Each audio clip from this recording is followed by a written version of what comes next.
বাংলার মহারণে আপনিও যোদ্ধা, আপনি ঠিক করবেন জয় পরাজয়। নেতার বুলি শুনছেন আপনি, আপনার বুলি শুনছে কে? বাংলার মহারণ 2026 আপনার পাড়ায় জি 24 ঘন্টা।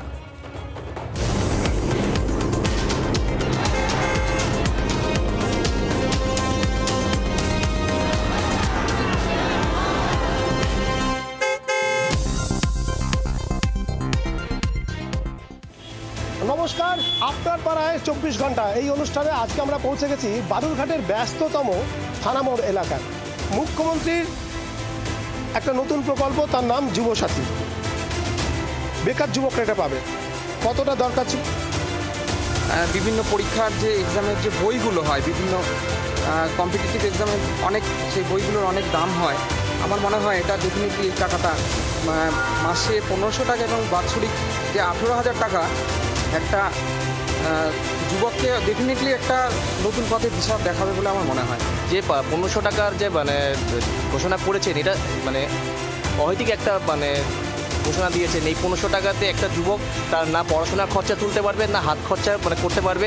এটা শুধুমাত্র যুব সমাজের চোখে একটা ভাওতার একটা প্রকল্প আমার মনে হয়।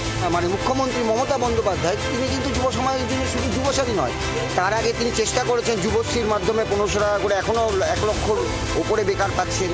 খুবই উপকার হচ্ছে সাধারণ মানুষ, বিশেষ করে যারা পরীক্ষায় অ্যাপ্লাই করছে, যারা গরিব ঘরের ছেলেপেলে যারা অ্যাপ্লাই করছে পরীক্ষায়, ব্যাংক হোক, রেল হোক, বিভিন্ন সরকারি পরীক্ষায়, তাদের ক্ষেত্রে বিশাল এটা লাভ।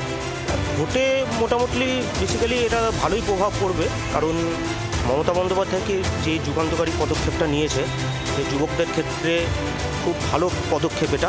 যারা হয়তো পরিবারে আর্থিক সচ্ছলতা নেই, কিন্তু তাদের মনে যে প্রতিভাটা, তারা সেটাও এখানে বিকশিত করতে পারবে। তারা যদি চায় যে আবৃত্তি শিখবো, আর্ট শিখবো, থিয়েটার শিখবো, এই যে বিভিন্ন যে আমাদের সাংস্কৃতিক যে মনোভাব, পশ্চিমবাংলায় যে আমাদের সাংস্কৃতিক যে চর্চাটা, সেটাও কিন্তু উত্তর বৃদ্ধি হবে আজকে মমতা বন্দ্যোপাধ্যায় যুবসাথী প্রকল্পের মাধ্যমে। বিগত গভর্নমেন্ট যেভাবে তৈরি করে রেখেছিল, সেই জায়গার থেকে নিয়োগ প্রক্রিয়াতে কিছুটা ত্রুটি থাকলেও লক্ষ লক্ষ নিয়োগ হয়েছে মমতা বন্দ্যোপাধ্যায়ের আমলে, আমরা দেখেছি সেটা। দেখুন, ভাতা আমরা বলবো না, এটা আমরা যুব সমাজের সাম্মানিক বলতে পারি। মমতা নাকি দ্বিতীয় দিন পরে বলবেন যে স্কুল কলেজ ধরে রাখেন, নার্সিং থেকে শুরু করে ডিএড কলেজ থেকে শুরু করে বিএড কলেজ থেকে শুরু করে সবগুলোকে বন্ধ করে দিতে হবে। তিনি ভাতার মাধ্যম দিয়েই মানুষকে যারা পড়াশোনা থেকে অবগত থাকবেন বা থাকবেন, তাদেরকে ভাতা হিসেবে তাদেরকে দেবেন যারা বেকার বলতে যারা কেবল কলেজ কমপ্লিট করেছে, তারা যেন প্রত্যেকটা পরীক্ষা যেন ফর্ম ফিল আপ করতে পারে। দীর্ঘ দিনের পর দিন যে কেন্দ্র সরকারের রেল পরীক্ষা যেহেতু ফর্ম ফিল আপের জন্য যেহেতু টাকা বেরিয়ে যাচ্ছে, ভোটের আগে যুব সমাজের মধ্যে যুবসাথী প্রকল্পকে নিয়ে মিশ্র প্রতিক্রিয়া। কেউ বলছেন এটা ভাতা, কেউ বলছেন এটা সত্যিকারেরই সাম্মানিক এবং এটা দিয়ে অন্ততপক্ষে ফর্ম ফিল আপ করা যাবে।